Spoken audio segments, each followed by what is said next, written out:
everyone, welcome back to TAL Education. In this video, we are going to talk about reading comprehensions. We are going to understand कि reading comprehensions को अपने entrance exams में कैसे solve करें, कैसे उसे fast solve करें, कैसे accurately उसके answers दें, जिससे हमारे को reading comprehension में पूरे marks मिल सके. Because it's a very important part in your entrance exams for the English section.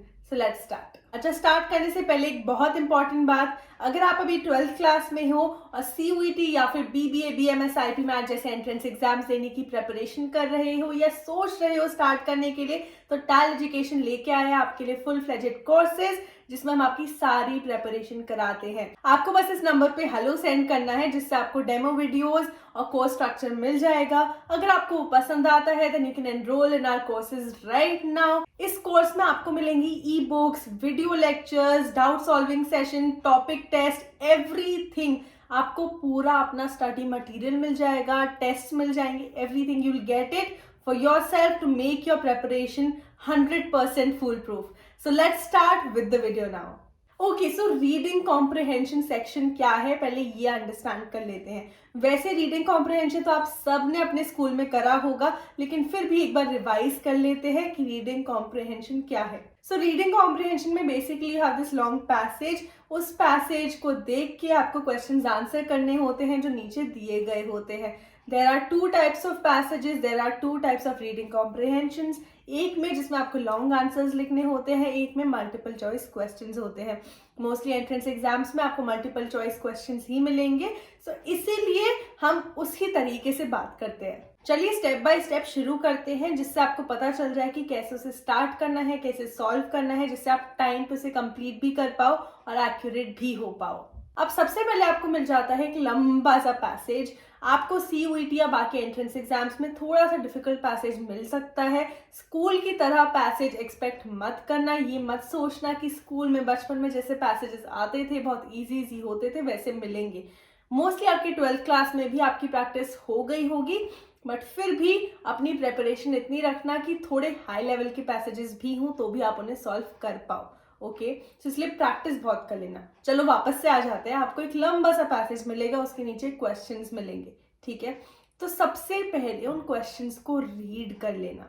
ठीक है, उससे फायदा क्या होता है कि जब आप पैसेज को रीड करोगे ना तो यू विल अंडरस्टैंड कि हाँ ये क्वेश्चन गिवन है, उससे रिलेटेड ये आंसर है, तो आप उसे मार्क कर सकते हो या आप उसे माइंड में रख सकते हो. ठीक है, आपको पता रहेगा कि आपको आंसर इस पर्टिकुलर सेक्शन में से निकालना है उस क्वेश्चन का जो आप पहले ही पढ़ चुके हो. तो सबसे पहले क्वेश्चंस रीड करना, पैसेज रीड मत करना. ठीक है, जब आपने क्वेश्चंस रीड कर लिए फिर आप एक बार पैसेज रीड करना. उस पैसेज को जब रीड करोगे ना तो क्वेश्चंस पे फोकस्ड मत रहना, वो क्वेश्चंस पे फोकस्ड मत रहना जो आप पहले ही पढ़ चुके हो. उस पैसेज को as a story, as an article ही रीड करना. जब आप उसे पूरा रीड कर लोगे, समझ लोगे और आपको पता चल जाएगा कि ये आंसर इस सेक्शन में से है, तो आप उन आंसर्स को मार्क कर सकते हो. Pretty easy right. लेकिन इसमें आपको ध्यान ये रखना है कि कभी कभी पैसेजेस बहुत ट्रिकी भी होते हैं. अगर आपने सबसे पहला स्टेप आपने क्या किया, आपने क्वेश्चंस रीड किए, सेकंड स्टेप आपने पैसेज रीड किया, थर्ड स्टेप आपने पैसेज रीड करते टाइम पे उन जगह को मार्क कर लिया या फिर माइंड में रख लिया जहां से आपको आंसर्स करने हैं, आंसर्स मार्क करने हैं. उसके बाद आपने आंसर सॉल्व कर दिए. बहुत छोटे छोटे स्टेप्स से हो गया सॉल्व. टाइम पे हो जाएगा, जल्दी हो जाएगा, कोई भी ज्यादा देर नहीं लगेगी. Just don't do one thing कि आप पहले पैसेज पढ़ो, फिर क्वेश्चन पढ़ो, फिर वापस से पैसेज पढ़ो, क्योंकि उसमें बहुत ज्यादा टाइम लगता है और टाइम निकलेगा तो बाकी आप पेपर सॉल्व नहीं कर पाओगे. ओके, तो ट्रिकी पार्ट क्या आ गया. अब ट्रिकी पार्ट ये है कि कभी कभी अनसीन पैसेजेस में रीडिंग कॉम्प्रिहेंशन में ये होता है कि आपके क्वेश्चन में कोई वर्ड्स दिए हुए हैं स्पेसिफिक और पैसेज में भी वो सेम वर्ड गिवन है. आपको लगता है कि वो सेम वर्ड यहाँ पे भी है, क्वेश्चन में भी है, तो वो आंसर वहीं से ही होगा. लेकिन बहुत बार ऐसा नहीं होता है. So it is very important for you to understand the true meaning of the passage, the true meaning of the paragraphs, the words, the sentences. आपको पता होना चाहिए कि वो किस बारे में बात कर रहे हैं, किस बारे में बता रहे हैं और क्वेश्चन में पूछा क्या गया है. क्वेश्चन में आपको ध्यान रखना है if they are asking for a positive response और अ नेगेटिव रिस्पॉन्स. कभी कभी क्वेश्चन होता है which of the following is not mentioned in the passage. Which of the following is not suitable for the passage. मतलब एक example दे रही हूँ, जरूरी नहीं है सेम फ्रेम में आए, लेकिन इस चीज पे जरूर ध्यान रखना कि वो पॉजिटिव क्वेश्चन है या नेगेटिव क्वेश्चन है। क्योंकि आप क्या करोगे, अगर आपने पढ़ा कि which of these are not mentioned in this passage, आप नॉट को इग्नोर कर दोगे और उसके बाद ऑप्शंस में 3 करेक्ट ऑप्शंस होंगे, मतलब पॉजिटिव वाले, और एक नेगेटिव होगा जो करेक्ट ऑप्शन होगा, राइट आंसर होगा। आप उसको मार्क करने के बजाय पहला ऑप्शन पढ़ोगे, आपको लगेगा कि हाँ this is mentioned in this passage, आप उसे टिक कर दोगे क्योंकि आपको लगेगा क्वेश्चन पूछ रहा है कि पैसेज में क्या मेंशन्ड है। इसीलिए क्वेश्चन पढ़ना, क्वेश्चन का पॉजिटिव और नेगेटिव रिस्पॉन्स देखना कि वो क्या मांग रहा है, वो बहुत इंपॉर्टेंट है। इस वीडियो में मैंने आपको बहुत शॉर्ट में समझाया कि आप कैसे सॉल्व कर सकते हैं एक रीडिंग कॉम्प्रिहेंशन बहुत जल्दी। ठीक है, कोई बड़ी बात नहीं है रीडिंग कॉम्प्रिहेंशन सॉल्व करना। क्वेश्चन पढ़ा, पैसेज पढ़ा, आंसर्स मार्क करे। एक चीज ध्यान रखनी है, क्वेश्चन को ध्यान से पढ़ना है, क्वेश्चन क्या पूछ रहा है वो समझ जाना है। उसके बाद it's not something that's very difficult. ठीक है, अच्छा एक बहुत छोटी सी yet very useful tip, unseen passages में, रीडिंग कॉम्प्रिहेंशन में बहुत बार सिनोनिम्स और एंटोनिम्स पूछते हैं, meaning of a few words पूछते हैं। अब अनसीन पैसेज में कुछ ऐसे वर्ड्स होते हैं जो बहुत डिफिकल्ट होते हैं, वो आपकी वोकैबुलरी से बहुत दूर होते हैं, आपको उनका मीनिंग नहीं पता होता है। और उस वर्ड का अगर उन्होंने सिनोनिम पूछ लिया, एंटोनिम पूछ लिया, ऑपोजिट वर्ड या सिमिलर वर्ड, या फिर मीनिंग पूछ लिया, आपको कैसे पता चलेगा? उसको पता करने का एक बहुत ईजी वे है, जब आप उस वर्ड को ढूंढ लोगे उस पैसेज में, तो वो वर्ड जिस पैराग्राफ में है उस पैराग्राफ को फिर से पढ़ो 2 बार 3 बार। वर्ड जिस सेंटेंस में है उसे 5 बार पढ़ो, आपको उसका मीनिंग समझ आएगा, आपको कहीं ना कहीं एक आइडिया लग जाएगा कि वो वर्ड क्या डिनोट कर रहा है, क्या मीनिंग डिस्प्ले कर रहा है। क्योंकि एक बार आपको मीनिंग समझ आ गया ना, तो आप उससे सिमिलर मीनिंग, सिनोनिम निकाल सकते हो, या फिर ऑपोजिट मीनिंग, एंटोनिम निकाल सकते हो।